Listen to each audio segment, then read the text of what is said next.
한 달 전 서울 망우동에서 치매를 앓는 80대 노모와 50대 딸이 숨진 채 발견된 일이 있었습니다. 이들은 취약계층인데도 복지 혜택을 전혀 받지 못했죠.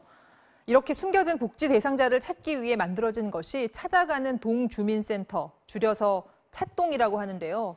하지만 허점은 여전히 있었습니다. 김수근 기자가 동행 취재했습니다. 찾아가는 동주민센터 찾동 공무원이 한 여관을 찾았습니다. 기초연금 25만 원 외에 별다른 수입이 없고 다리도 불편한 67세 남성의 주소지. 지난 11월 긴급 지원을 한 뒤 후속 조치를 논의하기 위해 방문한 겁니다. 하지만 헛걸음이 됐습니다. 주소가 아니 여기 돼 있거든요. 네. 어디로 모르겠어요. 그건 한 달 됐어요. 정신장애가 있는 50대 남성이 사는 것으로 돼 있는 인근의 원룸. 복지 서비스가 필요한 대상이라 판단해 2달 사이 5번 찾아왔지만 번번이 만나는 데 실패했습니다. 할 수 있는 건 안내문을 붙이는 게 전부입니다.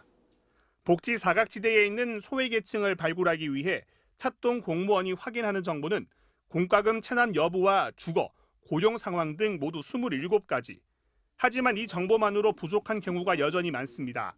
주소만 되어 있고 거주하지 않는 분들이라든가 이런 분들이 계시면 사실은 시스템상으로 저희가 걸러줄 수가 없는 상황입니다. 방문 자체를 거부하는 경우도 자주 생깁니다. 저희가 좀 방문 좀 드리고 좀 이제 지원하는 부분들 안내 좀 해드리려고 하는데. 아니 너무 그러지 말아요, 창피하게.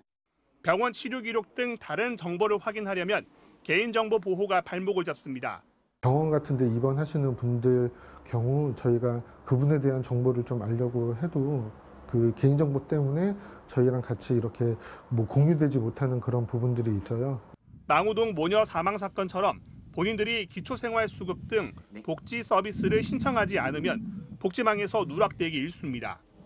이 때문에 서울 408개 동 3,483명의 찾동 공무원이 복지 사각지대를 훑고 있다고 해도 곳곳에 구멍이 생기는 겁니다.